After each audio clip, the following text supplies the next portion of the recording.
네, 안녕하세요, 여러분. AWS 클라우드 입문 세미나에 참석하신 걸 환영합니다. 네. 바쁘신 와중에도 세미나에 참석해 주셔서 너무 감사합니다. 네, 오래 기다리셨죠? 네.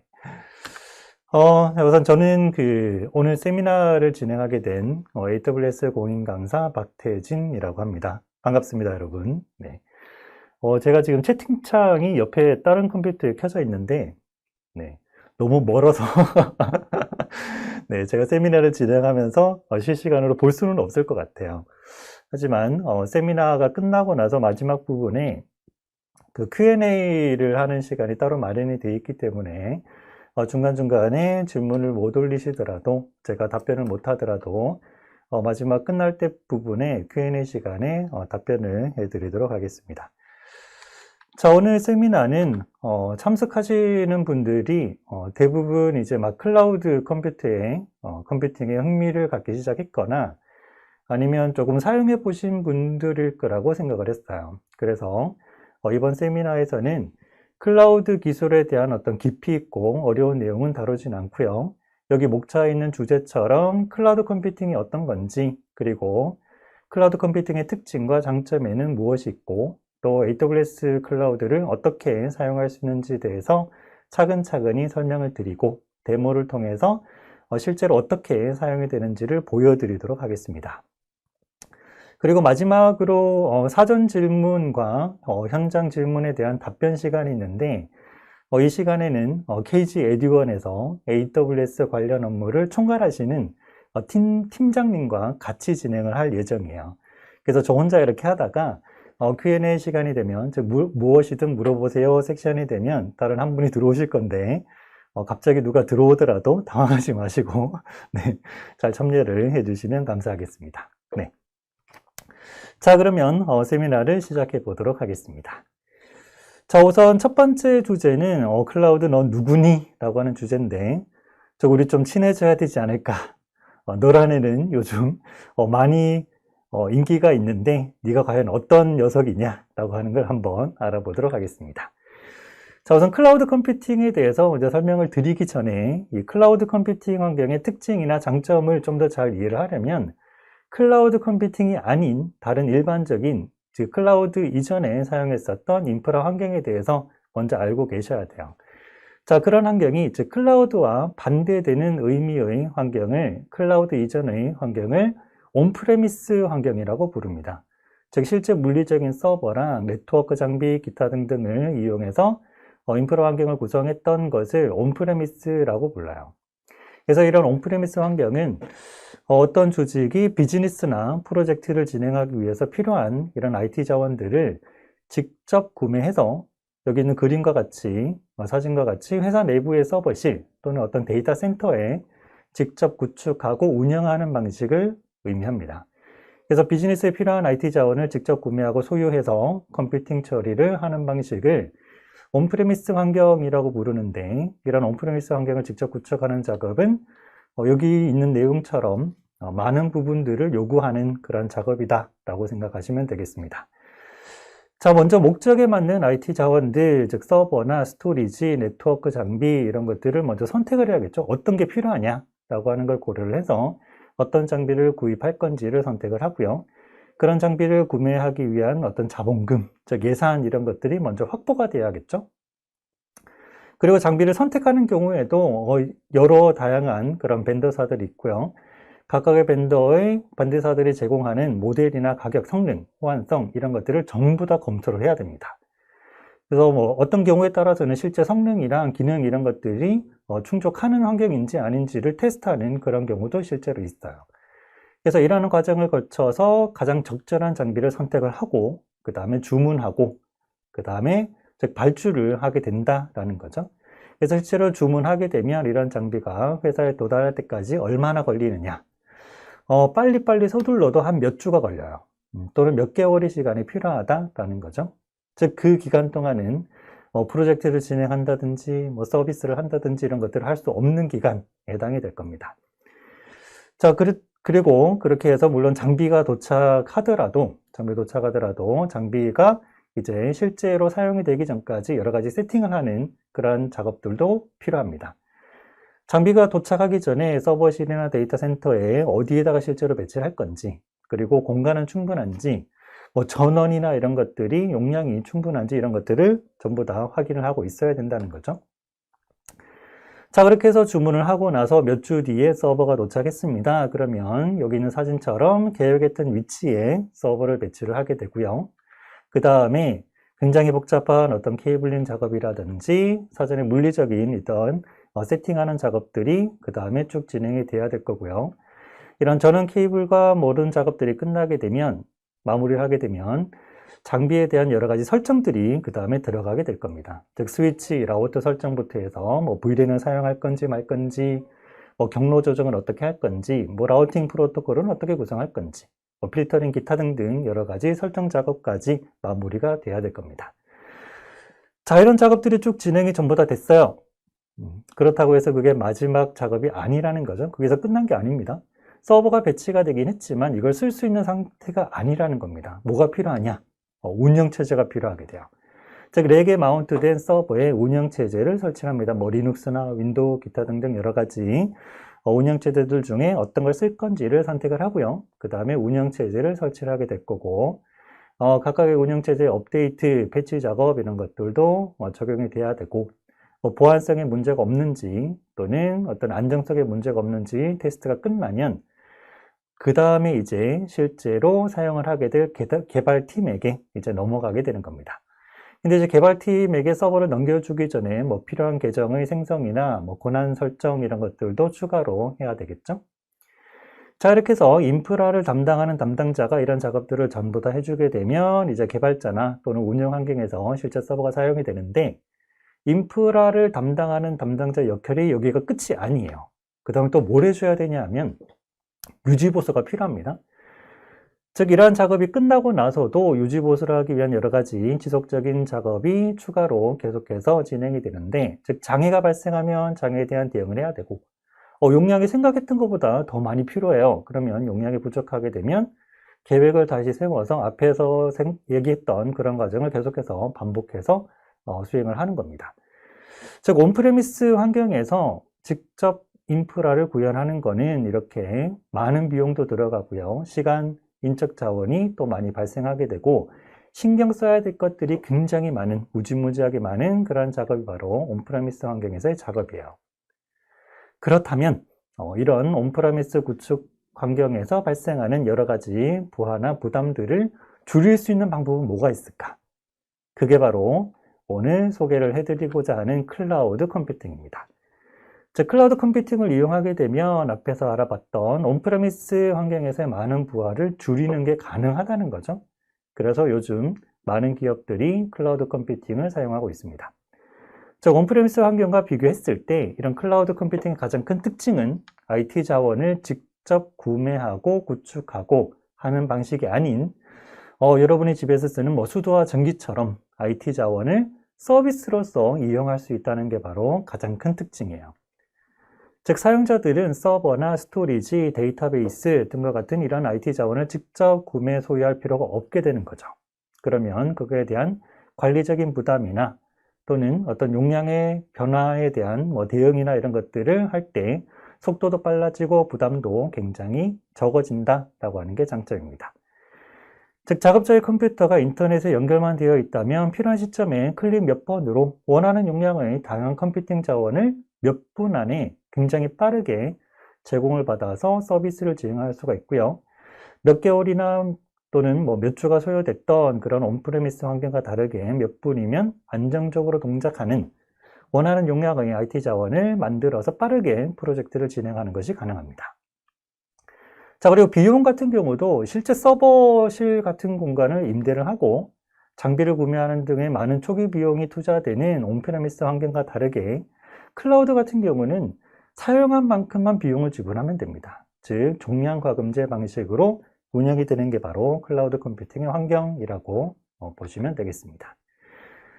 자, 그렇다면 이런 클라우드 컴퓨팅에서 사용되는 IT 자원들은 어디에 있을까? 내 눈에 보이지는 않아요. 그죠?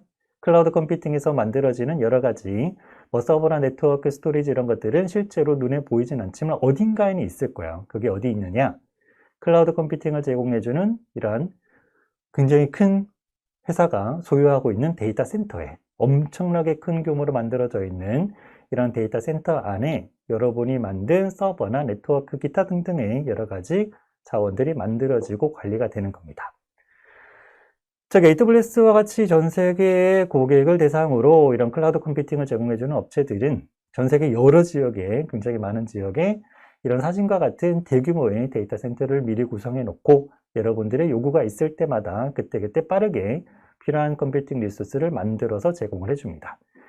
즉, 실제 사용자들은 여기 그림처럼 인터넷 연결만 되어 있다면, 인터넷 연결만 문제가 없다면 필요한 순간에 언제든 빠른 속도로 클릭 몇 번으로 또는 명령어 몇 줄로 필요로 하는 컴퓨팅 리소스를 거의 실시간으로 만들어서 사용할 수가 있다. 그게 바로 클라우드 컴퓨팅의 특징입니다. 그래서 클라우드 컴퓨팅이 이런 특징을 가지고 있는데 이걸 한마디로 좀 정의를 한번 해볼까요? 그래서 클라우드 컴퓨팅이 무엇이냐라고 한다면 큰 초기 투자 비용 없이 인터넷을 통해서 유연한 IT 리소스와 애플리케이션을 필요할 때 언제든 사용한 만큼만 요금을 내고 이용하는 서비스가 바로 클라우드 컴퓨팅이다 라고 할 수가 있겠죠. 자, 클라우드 컴퓨팅을 이용하게 되면 미리 뭔가를 만들어 둘 필요가 없어요. 그래서 초기 투자 비용이라고 하는 게 들어가지 않고요.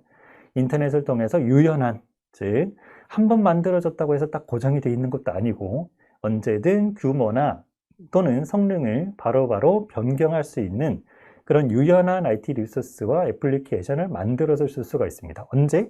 필요할 때 언제든. 그리고 비용은 내가 사용한 만큼만 비용을 지불하면 돼요. 그게 바로 클라우드 컴퓨팅이라고 생각하시면 되겠습니다. 자, 이런 환경을 굉장히 다양한 클라우드 서비스 제공업체, CSP라고 얘기를 하죠. 클라우드 서비스 프로바이더라고 부르는 그런 업체들이 고객들에게 서비스를 제공하고 있습니다.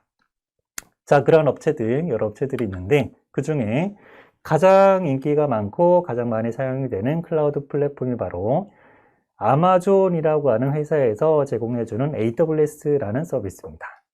자, 이 AWS는 전 세계의 여러 지역에 미리 구축한 데이터 센터에 200여 가지가 넘는 상당히 높은 수준의 여러 가지 기능을 가지고 있는 서비스들을 고객에게 제공해주고 있습니다. 그래서 AWS를 이용해 보면 서버가 필요합니다. 스토리지를 만들 거예요. 데이터베이스가 필요합니다. 네트워크 구성을 이렇게 할 거예요. 트래픽 제어는 이렇게 해야 됩니다. 라고 하는 걸 어떤 거든 만들어서 쓸 수 있는 여러 가지 기능들을 제공해 주고 있는 걸 볼 수가 있어요. 자, 이런 여러 가지 기능들을 제공해 주는 AWS 서비스는 온프레미스 환경과 대응이 되는 코어 인프라에 해당되는 서비스들도 존재를 하고요. 그런 서비스들 이외에도 여러 가지 맞춤형 서비스들을 제공하고 있습니다. 자, 여기 슬라이드에 나와 있는 왼쪽에 있는 이런 기능들이 바로 온프레미스 환경에서 실제 서버를, 실제 물리적인 자원을 이용해서 인프라를 구현했을 때 필요로 하는 그런 리소스들이에요. 그래서 보안과 관련된 여러 가지 기능들, 네트워킹 환경, 서버, 그 다음에 데이터를 저장하고 관리하기 위한 스토리지, 이런 것들이 실제로 필요로 했을 거고 실제로 많이 사용이 되죠. 자, 이런 기능들이 AWS에서는 거의 1:1 매칭이 되는 환경으로 만들어져 있습니다. 그래서 보안과 관련된 여러 가지 기능들이 제공이 되고 나는 이런 네트워크 환경을 만들고 싶습니다. 그러면 그 네트워크 환경과 관련되어 있는 서비스들, 그리고 가상의 서버가 필요할 때 이런 서버를 만들 때, 그리고 이렇게 만들어진 서버를 관리하기 위한 여러 가지 기능을 가지고 있는 서비스들, 그리고 굉장히 다양한 목적으로 사용할 수 있는 다양한 특징을 가지고 있는 스토리지, 이러한 서비스들이 제공이 되고 있어요.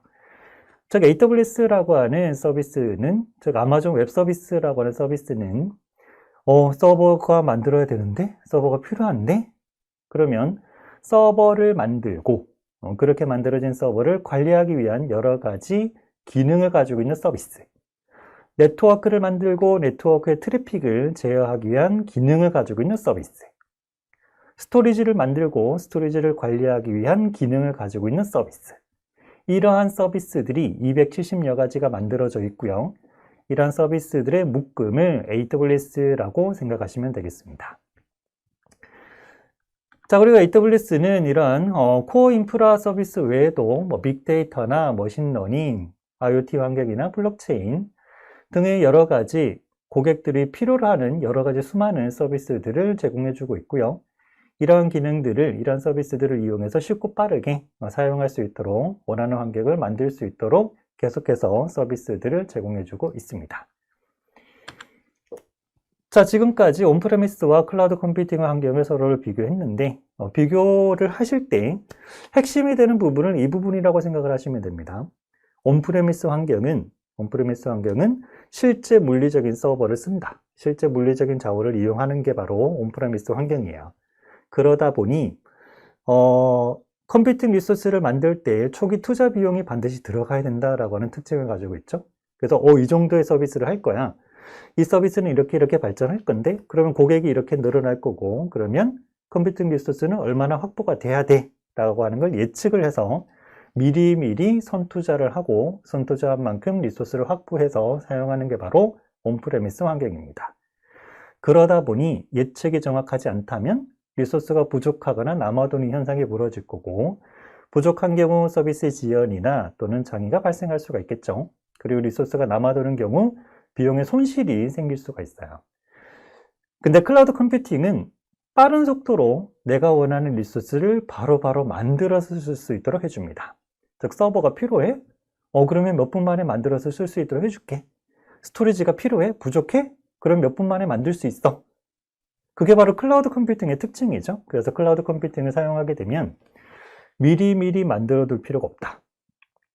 그래서 필요할 때 만들면 된다. 선투자가 필요 없다라고 하는 특징이 있고요. 그 다음에 빠르게 만들어지기 때문에 리소스가 지금 부족해? 그러면 바로바로 추가를 할 수가 있어요. 지금 만들어둔 게 문제가 생겼어? 장애 대응을 할 때도 속도가 굉장히 빨라집니다. 그래서 온프레미스 환경이랑 클라우드 환경을 비교를 할 때 여러 가지 이런 장점들이 있습니다 라고 하는 얘기들을 들어보셨을 건데 이런 얘기들로 정리하는 것도 좋지만 우선 기본적으로 온프레미스 환경이랑 클라우드 환경이 어떤 차이점이 있냐, 실제 물리적인 리소스를 사용했을 때는 이런 문제점이 있겠지, 그런 게 예상이 되시죠? 그리고 클라우드 컴퓨팅은 바로바로 빠르게 리소스가 만들어지기 때문에 이런 장점들이 있겠구나 라고 하는 걸 예상을 하실 수가 있을 거예요. 그래서 근본적으로 온프레미스 환경과 클라우드 환경의 특징, 차이점을 알고 계시면 이런 장점들을 바로 이해하실 수가 있을 겁니다. 자, 그렇다면 AWS 클라우드 컴퓨팅에는 어떤 장점이 있는지를 한번 정리를 해볼까요? 여기 6가지가 나와 있는데 한 가지씩을 살펴보도록 하겠습니다. 자, 우선 첫 번째, 자본 비용을 가변 비용으로 대체를 시켜줍니다. 자, 하드웨어 구매나 데이터 센터 구축이 필요가 없죠. 즉, 자본 비용이라고 하는 걸 투자해서 미리 뭔가를 자본을 확보해 두는 게 아니라 그때그때 필요한 리소스를 만들어서 쓰는 형태로 변환이 돼요. 그래서 자본 비용이 아니라 그때그때 매달 바뀌는 가변 비용으로 대체가 됩니다. 이게 왜 장점이냐? 물론 이게 단점이 될 수도 있어요. 왜냐하면 우선 클라우드 컴퓨팅이 장점이 예전에는 물론 지금도 마찬가지겠지만 비용적인 장점을 1순위로 생각을 했습니다. 그래서 비용이 저렴해요 라고 얘기는 하지만 실제로 운영을 할 때 운영을 잘못하게 되면 오히려 비용이 더 많이 나올 수도 있어요. 그래서 클라우드 컴퓨팅을 잘 사용하고 비용을 적절하게 줄여서 사용하려면 클라우드 컴퓨팅의 특징을 알아야 되고 그리고 어떻게 운영을 해야 굉장히 비용을 많이 줄일 수 있는지를 알아야지만 이런 비용적인 장점을 누릴 수가 있습니다. 그래서 클라우드 환경에서 리소스가 만들어지고 나면 그냥 두는 게 아니라 모니터링이 굉장히 중요하거든요. 그래서 만들어져 있는 서버나 리소스 이런 것들이 얼마큼 활용이 되고 있는지, 그리고 필요 이상으로 많이 만들어져 있는 건 없는지 이런 것들을 수시로 확인해 보고 필요 이상으로 많이 만들어져 있다면 그걸 줄이는 겁니다. 삭제를 하는 거예요. 그러면 매달 사용하는 비용이 최적화되는 거죠. 그렇게 되게 되면 운영 비용을 굉장히 많이 절약을 할 수가 있습니다. 자, 그게 첫 번째 장점이라고 볼 수가 있고요. 두 번째는 규모의 경제를 얻게 되는 이점입니다. 이거는 뭐냐 하면 굉장히 큰 규모로 서비스를 운영하게 되면 작은 규모로 운영할 때보다 운영 비용이 절감이 돼요. 굉장히 큰 규모로 운영을 하게 되면 적은 규모로 운영하는 것보다 운영 비용이 절감이 된다는 얘기죠. 그렇게 운영 비용이 절감이 되면 AWS는 이걸 고객에게 돌려주려고 굉장히 많이 노력을 하거든요. 자, 혹시 이걸 보신 분이 계신가요? 이거 혹시 아시는 분 계실까요? 이게 뭐냐면 아마존의 창업자 즉 베이조스가 냅킨에 그렸다고 하는 플라이휠입니다. 이게 뭐냐면 아마존닷컴을 운영하는 운영 방식이에요. 요거를 다른 그림으로 조금 수정을 해보면 이런 형태의 그림이 됩니다. 자, 아마존이 성장을 합니다. 가운데죠. 그로스 성장을 합니다. 그러면 성장을 하는 만큼 규모가 커지게 되고, 그러면 운영하는 때 들어가는 비용이 절감이 되는 거죠. 그러면 이렇게 절감이 된 비용을 AWS, 즉 아마존이 우리 절감했으니까 이게 다 우리 돈이지. 우리 잘 먹고 잘 살자. 그렇게 하는 게 아니라는 얘기입니다. 즉 아마존은 이득이 생기고 규모가 커지고 그 다음에 운영 비용이 낮아지면 아마존에서 판매를 하는 그런 판매자들의 수수료를 낮춰줘요. 즉 로워 코스트 스트럭처라고 되어 있는 부분이 바로 수수료나 이런 것들을 낮춰준다는 얘기죠. 그러면 아마존에서 판매하고 있는 물건의 가격이 낮아지겠죠. 물론 안 그런 판매자도 있겠지만 경쟁을 해야 되는 상황이기 때문에 아마존의 물건을 판매하는 판매자들 입장에서는 물건 가격을 낮출 수 있는 환경이면 낮춰줄 거라는 얘기입니다. 그래서 아마존에서 수수료를 낮춰주면 물건 가격도 낮아지겠지. 물건 가격이 낮아지면 아마존닷컴을 이용하는 고객들의 만족도가 높아질 거야. 그리고 만족도가 높아지면 여기 괜찮은데? 라고 하는 소문이 나서 유입되는 고객이 많아지겠지? 즉 트래픽이 증가한다는 얘기죠. 자, 트래픽이 증가합니다. 여기에 손님이 많네? 구매자가 많네? 그러면 판매자가 늘어나요. 판매자가 늘어나면 어떻게 되죠? 선택권이 넓어집니다. 살 수 있는 물건 종류도 많아지고 선택의 폭도 넓어져요. 그러면 또 고객의 만족도가 높아집니다. 자, 고객의 만족도가 높아지면 물건을 많이 사겠죠? 그러면 아마존이 성장을 해요. 그러면 성장한 만큼 또 발전할 거니까 이윤이 많아질 거니까 다시 판매자들의 부담을 줄여줍니다. 그러면 가격이 낮아지고 가격이 낮아지면 다른 사이트보다 고객들의 만족도가 높아지고 고객이 늘어나고 판매자 늘어나고 뭐 이런 식으로 계속 돌리는 거예요. 자, 이렇게 계속 돌리는 거를 바로 플라이 휠이라고 얘기를 하는데 이런 컨셉으로 지금 아마존닷컴이 운영이 되고 있거든요. 이걸 그대로 AWS에 적용을 시키는 겁니다. AWS가 성장을 해. 그러면 AWS를 이용하는 고객들의 부담을 낮춰주자. 요금을 계속 요금을 낮춰요. 뭐 할인 제도도 계속 만들어내고 요금도 계속 낮춰줍니다. 그러면 AWS를 이용하는 고객들의 부담이 줄어들겠지? 그러면 AWS를 이용하는 고객의 부담이 줄어드니까 고객의 만족도가 높아지고 그러면 트래픽이 증가하고 고객이 많아지고 그럼 성장하고 또 낮춰주고 이걸 AWS도 계속해서 돌리고 있다 라고 생각하시면 되겠습니다. 자, 그 다음은 용량 추정을 할 필요가 없습니다. 언제든 수정할 수 있는 용량을 제공을 해줘요. 즉 서버가 만들어졌다 하더라도 성능이 부족하네. 그럼 클릭 몇 번으로 바로 성능을 높일 수가 있어요. 또는 성능을 낮출 수가 있습니다. 물론 성능이 높아지면 높아질수록 비용이 많이 나가고 성능이 낮아지면 낮아질수록 비용이 절감이 돼요. 그래서 서버를 만들었어요. 그러면 얘가 얼마나 지금 사용되고 있는지를 모니터링을 합니다. 적절하게 만들어져 있어. 그러면 그대로 유지를 하는 거죠. 근데 그게 아니라면 클릭 몇 번으로 늘리거나 줄이거나 해버릴 수가 있다는 얘기입니다. 그래서 용량 추정을 할 필요가 없다. 용량 추정에 들어가는 시간을 더 이상 소비하지 말아라 라고 하는 게 바로 장점이 되겠습니다. 그리고 뭐 서버의 수나 스토리지 용량도 마찬가지예요. 언제든 수정할 수 있는 형태의 그런 유연성을 가지는 리소스가 만들어지기 때문에 용량 추정을 할 필요 없이 대신에 모니터링을 합니다. 네. 자, 그 다음은 필요할 때마다 확장 및 축소가 바로바로 됩니다 라고 하는 특징이 용량 추정 불필요에 또 해당이 돼요. 즉 서버의 규모를 어느 정도 유지를 해야 되냐, 트래픽의 증가를 봤더니 이런 형태가 나오더라. 그러면 온프리미스 환경 같은 경우는 이 수준으로 맞춰 놓을 수밖에 없습니다. 그러면 그만큼 사용이 안 될 때는 당연히 낭비가 발생합니다. 그런데 클라우드 컴퓨팅 같은 경우는, 즉 AWS 같은 경우는 오토 스케일링이라고 하는 기능을 제공을 해줘요. 오토 스케일링이 뭐냐 하면 스케일이 규모죠. 스케일링은 규모 조정. 그래서 오토 스케일링이라고 하는 그런 기능을 사용하게 되면 서버의 규모가 자동으로 커졌다 줄어들었다 합니다. 즉 여러분이 만들어 놓은 인프라가 딱 모니터링 하고 있다가 트래픽이 많이 들어오네? 지금 규모로 안 될 것 같아. 그러면 쫙 늘려져요. 그리고 늘어나 있는 상태인데 모니터링을 하고 있습니다. 하고 있는 상태에서 지금 트래픽 많이 줄어들었는데 이건 놀고 있는 애들 많은데 그러면 서버를 다시 줄여줘요. 이게 자동으로 처리가 됩니다. 관리자가 모니터링 안 해도 돼요. 그래서 거의 실시간에 가깝게 100% 실시간은 아니지만 거의 실시간에 가깝게 서버 수를 늘리고 줄이고 하는 그런 기능들을 갖고 있기 때문에 용량 낭비가 굉장히 많이 줄어들게 될 거고, 그 다음에 트래픽의 증감에 따른 대응 속도도 굉장히 빨라지게 됩니다. 그게 바로 클라우드 컴퓨팅의 굉장히 강력한 어떤 기능 또는 장점이라고 볼 수가 있어요. 절대로 미리미리 많이 만들어 놓을 필요가 없다라고 하는 게 장점이죠. 자, 그 다음에 속도 및 밀접성이 개선이 됩니다. 굉장히 빠른 속도로 리소스들이 만들어지기 때문에 하드웨어 설정할 때까지 기다릴 필요가 없어요. 몇 분만이면 여러분이 원하는 리소스가 만들어집니다. 장애 대응하는 속도도 빨라지고 그 다음에 리소스 개발 시간도 굉장히 단축이 될 겁니다.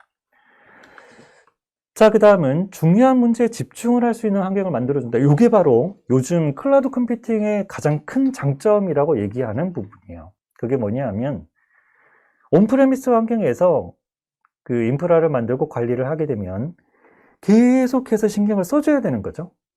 장애 생기면 어떡하지? 얘가 수명이 다 된 건 아니야? 교체 주기가 되진 않았어? 또는 뭐 리소스가 부족하면 어떡하지? 뭐 이거 계속해서 신경을 써줘야 돼요. 전기가 나가면 어떡하지? 이렇게. 그런데 AWS 같은 경우는 플랫폼 형태의 서비스라고 하는 게 있습니다. 클라우드 컴퓨팅에서 뭐 IaaS, PaaS, SaaS 이런 용어들을 사용을 하죠. IaaS 같은 경우는 인프라, 기본 코어에 해당되는 서비스들이라고 보면 되고요. 그 다음 PaaS는 플랫폼 형태의 서비스라고 해서 여러 가지 개발 환경이라든지 뭐 관리 환경이라든지 이런 것들이 많이 지원이 되는, 내가 직접 할 필요 없이 클라우드 시스템 자체에서 뭔가를 해주는 그러한 서비스들이 있어요.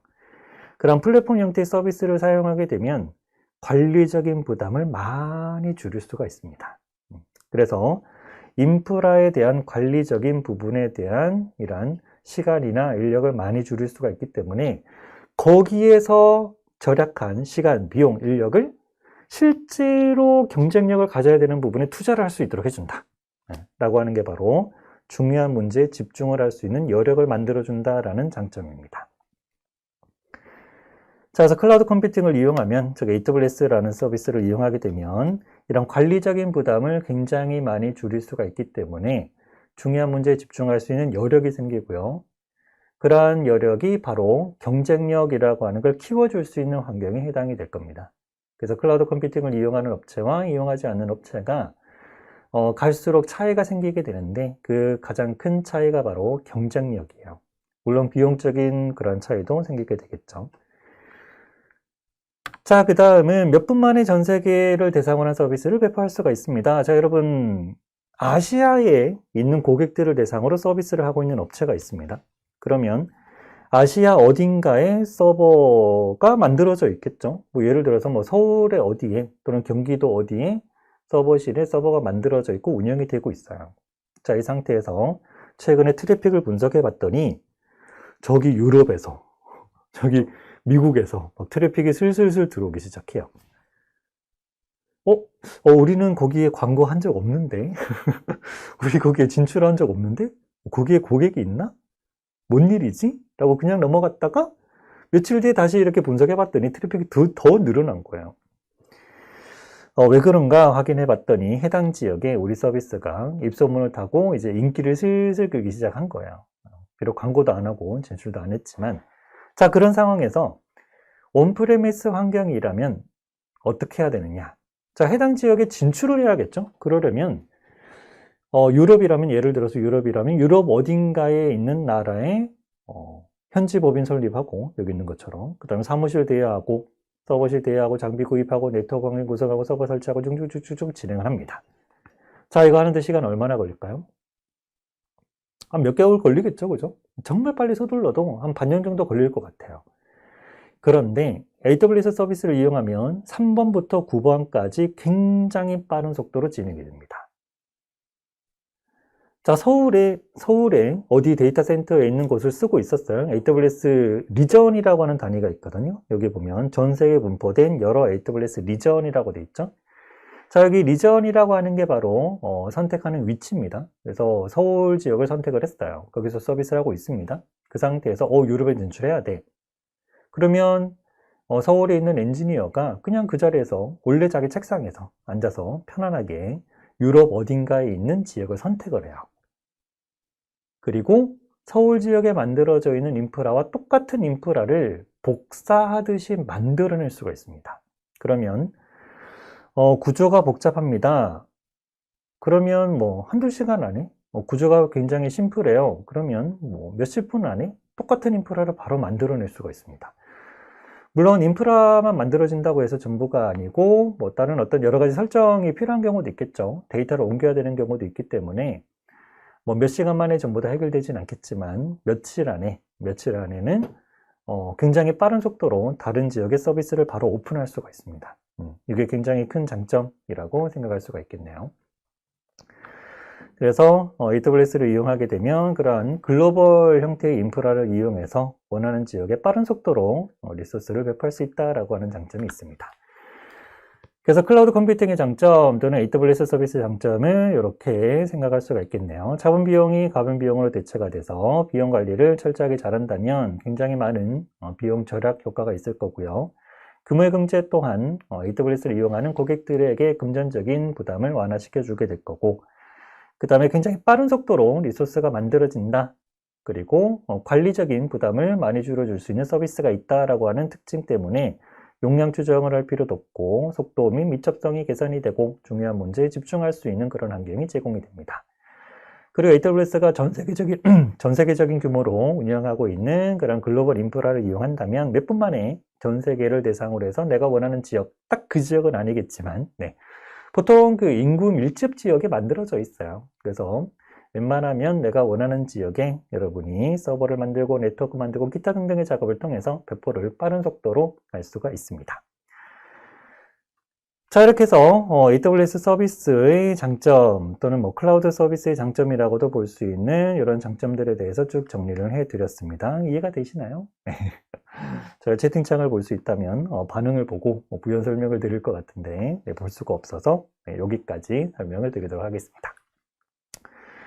자, 이런 특징을 가지고 있는, 이런 장점을 가지고 있는 AWS 서비스는 그러면 어떤 분야에 지금 현재 사용이 되고 있을까?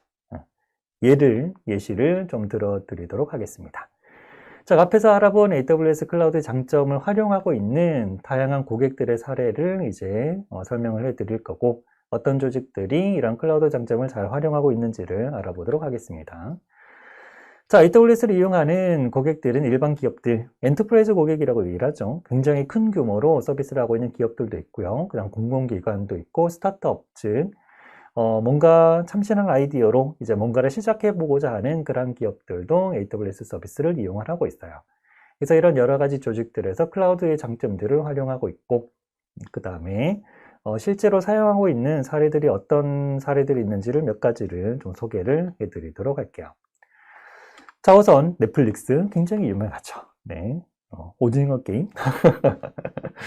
넷플릭스는 그 스트리밍 서비스를 해주고 있는 업체인데 여러분도 이용하고 계신가요? 넷플릭스.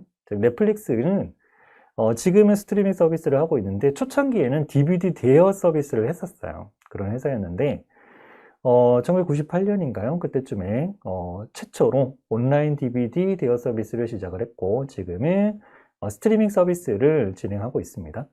전 세계 굉장히 많은 나라에서 이러한 서비스들을 이용을 하고 있는데 과거에 자체적인 온프레미스 환경에서 데이터 센터를 운영하고 있었을 때 여기 보니까 2008년 8월에 전환을 했다라고 되어 있네요. 그 2008년에 실제로 장애 때문에 곤란한 경우를 겪은 적이 있었습니다. 그래서 2008년에 장애로 인해서 데이터베이스 다운이 됐었다고 했나요? 그런 문제가 있었고 3일 동안 정상적인 서비스를 못했대요. 그래서 이 일을 계기로 해서 넷플릭스는 이런 문제를 해결할 수 있는 방법이 없을까? 뭐가 좋지? 라고 하는 걸 굉장히 많이 고민을 했고 그 고민의 결과로 클라우드 컴퓨팅을 도입하자라고 결정을 하게 된 거죠. 그래서 클라우드 컴퓨팅을 도입하고 나서 빠르게 늘어나는 고객들 그리고 요청들을 원활하게 처리하기 위한 마이그레이션 작업을 진행을 하고, 그 다음에 2008년에 서비스 회원 수가 굉장히 많이 늘어나고 스트리밍 서비스 시간에 뭐 어떤 폭발적인 증가가 생겼음에도 불구하고 별 문제 없이 서비스를 안정적으로 제공할 수가 있었습니다. 그래서 현재는 AWS 클라우드의 전 세계적인 리전을 기반으로 해서 전 세계 190개 이상 국가에서 2억 명이 넘는 그런 회원들이 매일 1억 2,500만 시간? 굉장하네요. 그죠? 이런 시간에 영화를 시청하고 있고 매우 안정적으로 서비스가 제공이 되고 있습니다. 그래서 넷플릭스가 지금 현재 이런 스트리밍 서비스를 하기 위한 모든 서버들이 전부 다 AWS에서 운영이 되고 있어요. 자, 그 다음은 국내 사례입니다. 국내 경우에도 다양한 어떤 사례들이 있는데 그 중에 미디어와 관련된 분야가 있습니다. 그래서 AWS가 활발하게 미디어와 관련된 분야에서 사용이 되고 있는데, 방송 같은 경우는 특히 그 시청자들의 소비 패턴이 기존의 TV 중심에서 이제 인터넷이나 모바일 쪽으로 많이 이동을 했어요. 그죠? 그래서 예전에 TV 중심의 그런 방송 같은 경우는 이런 게 필요 없었겠지만 인터넷이나 모바일로 많이 이전을 하고 나서 이런 IT 자원들에 대한 관리적인 부분에 문제들이 생기기 시작하는 거죠.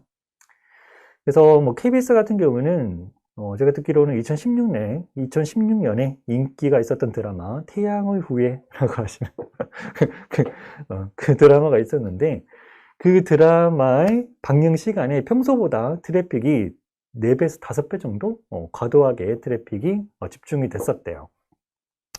그래서 이걸 이제 안정적으로 제공하기 위해서 인프라를 많이 확장도 시키고 운영을 하고 있었는데, 이대로는 안 되겠다.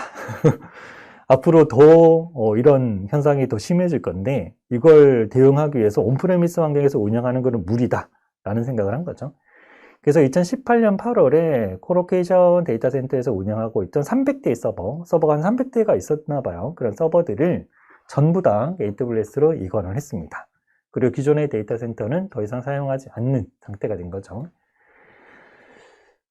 자, 그렇게 해서 KBS는 안정적인 서비스를 제공하고 있고요. 그 다음에 이 KBS가 이용했던 AWS는 서비스들의 목록이에요. EC2, RDS, S3 이런 서비스들이 있었는데, 간단하게 얘기를 드리면, EC2 같은 경우는 가상의 서버와 관련되어 있는 서비스예요. EC2를 이용해서 가상의 서버를 만들고, 그 다음에 그 서버들을 관리하는 여러 가지 기능들을 사용하실 수가 있고요. 그 다음에 RDS 같은 경우는 데이터베이스를 손쉽게 관리할 수 있는 서비스가 바로 RDS. 그 다음에 S3는 스토리지. 용량이 무제한이고 내구성이 굉장히 높은 그런 스토리지 서비스인 S3도 사용을 했고요. 그 다음에 캐싱과 관련되어 있는 릴레스트 캐시라는 서비스. 그 다음에 키네시스, 일레스트 서치 이런 것들을 이용해서 분석 환경도 사용을 한 것 같고요. CDN 서비스나 여러 가지 환경들을 사용을 하고 있습니다. 그래서 실제로 이전을 하고 나서 온프레미스 환경 대비 50% 이상의 비용의 절감이 가능했고, 그 다음에 빠르게 확장하는 그런 트래픽, 급증하는 그런 트래픽에도 유연하게 대응을 하고 있고 별다른 문제 없이 안전하게 서비스를 제공하고 있습니다. 자, 그 다음은 삼성. 삼성 같은 경우도 AWS 서비스를 굉장히 많이 사용을 하고 있어요. 제가 AWS를 국내에서 가장 많이 사용하는 그런 회사 중에 하나인데, 그 중에 삼성 계정 같은 경우는 데이터베이스 마이그레이션을 AWS로 진행을 했고, 그 다음에 이런 계정 동기화라든지 여러 가지 작업들이 원활하게 수행이 되게 만들어 뒀습니다. 갤럭시 핸드폰을 사용하시는 분들은 삼성페이를 많이 사용하고 계실 건데, 이런 삼성페이 또는 삼성 클라우드 등을 사용하기 위해서는 삼성 계정이 필요하죠. 그래서 삼성에서 만든 그런 모바일 기기들이 사용을 하게 되면, 그리고 이런 사용자들이 많이 늘어나게 되면 삼성 계정 사용자가 굉장히 많이 급증을 하게 되겠죠. 이런 급증하는 사용자들에 대한 굉장히 많은 요청들이 실시간으로 발생하고 있는데, 데이터베이스를 옮기고 나서 이런 환경들에 대한 관리적인 부담 또는 성능적인 부담이 굉장히 많이 줄어들었다라고 얘기를 하고 있습니다. 기존에는 온프레미스 환경에서 운영되고 있던 어떤 데이터베이스 솔루션을 사용을 했었는데 급증하는 사용자 트래픽을 수용하기가 너무 어려웠대요. 그래서 AWS에서 제공해주는 오로라라고 하는 데이터베이스가 있는데 이 오로라 데이터베이스로 마이그레이션을 진행을 했습니다. 자, 그리고 데이터베이스 마이그레이션을 할 때 도움을 주는 서비스도 AWS에서 제공을 하거든요. 그래서 DMS라고 하는 서비스가 있어요. 이 DMS라는 서비스를 사용하게 되면 데이터베이스를 이전하는데 굉장히 많이 도움이 됩니다. 그래서 다운타임을 굉장히 많이 줄일 수도 있고 빠르고 안전하게 마이그레이션이 가능하다라는 얘기가 되겠습니다. 네. 그리고 삼성은 빅스비 서비스 같은 경우도 지금 AWS 서비스를 이용하고 있어요. 빅스비 서비스를 이용할 때마다 AWS로 여러분이 요청을 보내고 있는 그런 상황이 되는 거죠. 네, 그래서 삼성에서 AWS 서비스를 이렇게 사용을 하고 있고요. 그 다음에 현대자동차도 AWS 서비스를 사용하고 있습니다. 자, AWS는 앞에서 얘기했던 이런 코어 서비스, 인프라 서비스 이외에도 머신러닝이나 IoT나 빅데이터, 블록체인과 같은 여러 가지 다양한 서비스를 제공해주고 있어요. 그래서 현대자동차 같은 경우는 최근 이런 서비스들을 이용했는데 자율주행차를 개발하기 위해서 지금 많이 현대자동차에서 많은 투자를 하고 있죠. 로봇공학 쪽도 많이 투자를 하고 있는 것 같고. 자, 이런 자율주행차 같은 경우는 의미분할이라고 하는 시멘틱 세그멘테이션? 네. 이 의미분할이라고 하는 작업을 해야 되거든요. 이 작업이 굉장히 어려운 작업이에요. 그래서 의미분할은 이런 자율주행을 할 때 자주 사용되는 그런 알고리즘이고요. 이 알고리즘으로 뭐 하냐 하면 이미지, 즉 이미지가 이제 그 자율주행차 같은 경우는 도로 이미지나 이런 것들을 계속해서 추적을 하잖아요. 이런 이미지들에 있는 물체들을 의미 있는 단위로 분할하는 작업이 바로 의미 분할입니다.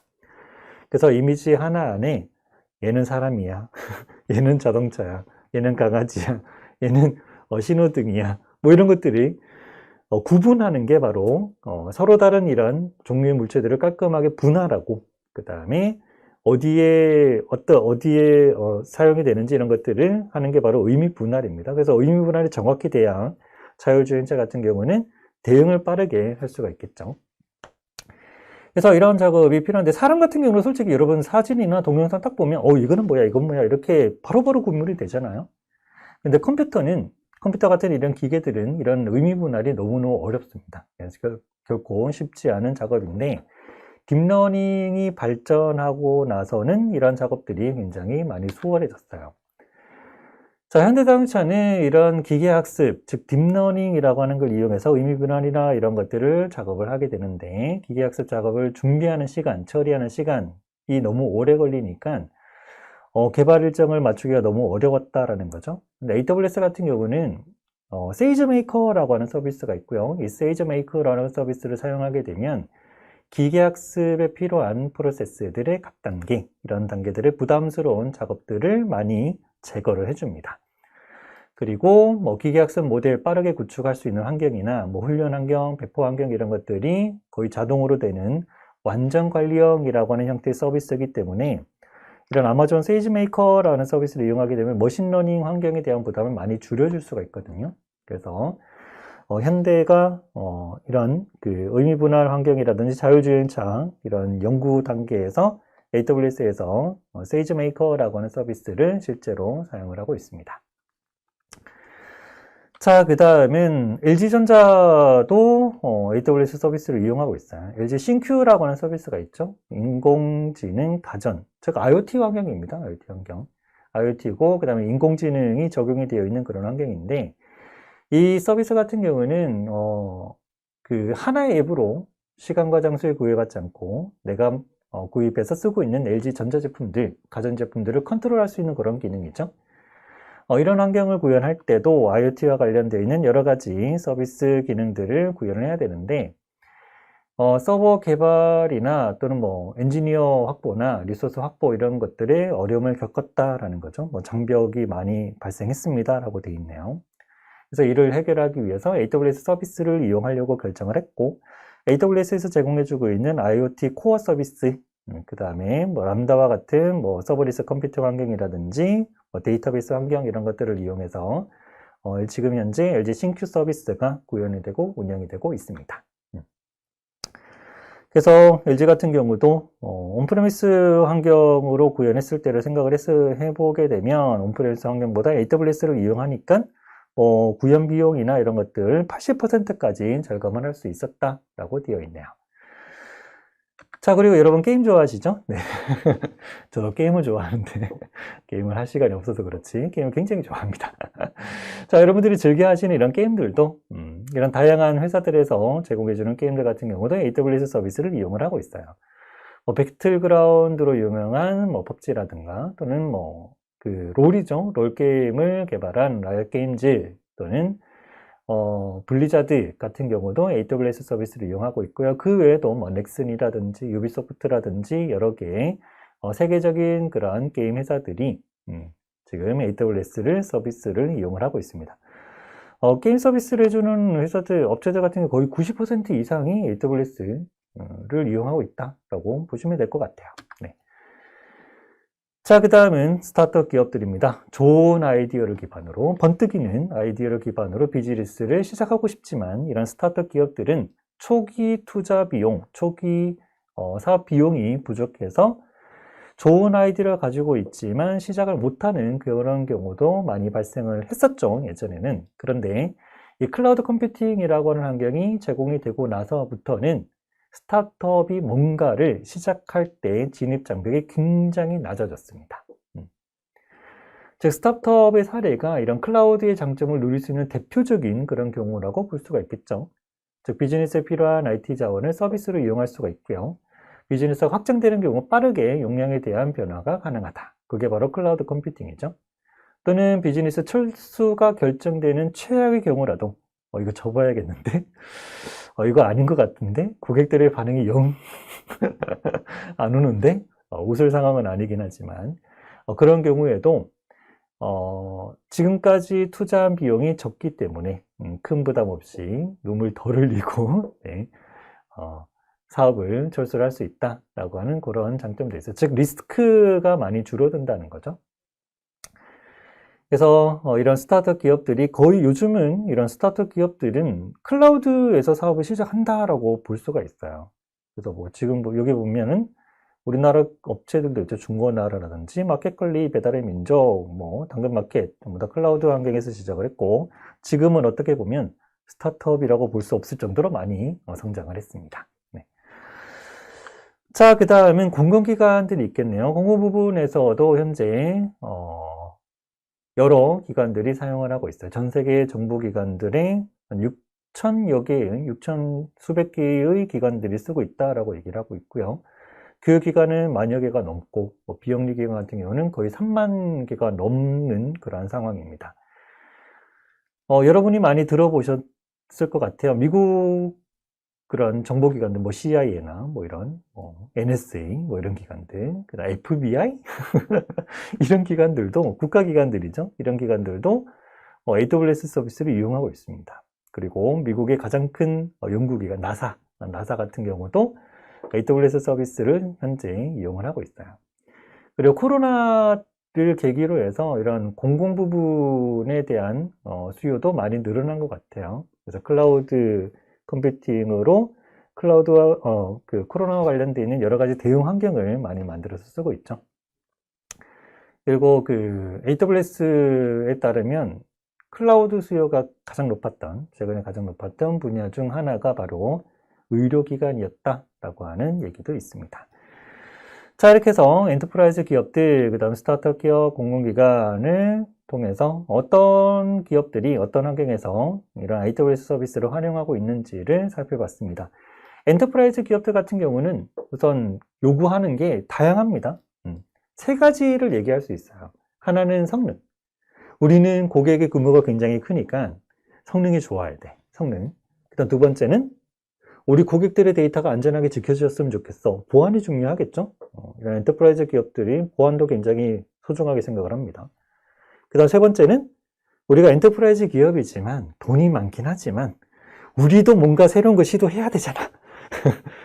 뭔가 새로운 시도를 하고 발전하고 경쟁력을 가지기 위해서 뭔가 새로운 기능들을 계속 출시를 하고 해야 되는데 이게 성공할지 안 할지 모르겠어. 그러면 우리도 이걸 부담 없이 뭔가 시도할 수 있는 환경이 필요한데 비용적인 부분, 그죠? 그래서 엔터프라이즈 기업들 같은 경우는 성능이랑 보안이랑 비용 이 세 가지가 전부 다 만족이 돼야 돼요. 근데 AWS를 이용하고 있다는 얘기는 이 세 가지가 전부 다 만족이 된다는 얘기겠죠, AWS가. 그 다음에 공공기관 같은 경우는 여기 나와 있는 공공기관 같은 경우는 물론 성능도 중요하고 그 다음 비용도 중요하고 하지만 가장 중요하게 생각하는 건 보안입니다. 굉장히 높은 보안 수준을 요구하는 게 바로 공공기관들이에요. 자, 그 정도의 보안 수준을 맞춰줍니다. 만족을 시켜준다는 얘기죠, AWS가. 그 다음 스타트업 기업은 비용이죠. 첫 번째가 비용이에요. 그래서 이런 스타트업 기업이 만족할 수 있을 정도의 그런 수준의 부담을 제거시켜준다. 그게 바로 AWS라고 하는 서비스가 현재 사용이 되고 있는 분야들이고 그런 장점들을 누리고 있다라고 생각하시면 되겠습니다.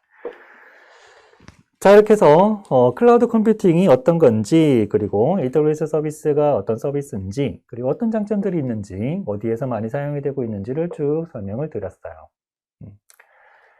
잘 이해되시나요? 우선 제 설명을 들으시면서 질문이 생기셨던 분들이 계실 건데 그런 질문들은 잘 적어뒀다가 이따가 Q&A 시간에 질문해 주시면 될 것 같고요. 우선 클라우드 컴퓨팅과 AWS 서비스에 대한 설명은 여기까지 마무리를 하도록 하고 그 다음에 잠시 쉬었다가 AWS 서비스에 대한 글로벌 인프라가 어떻게 구성이 되어 있는지 그 다음에 이런 글로벌 인프라를 이용해서 서비스를 어떻게 올리는지 실제 데모를 통해서 리소스가 만들어지고 관리되는 걸 보여드리도록 하겠습니다.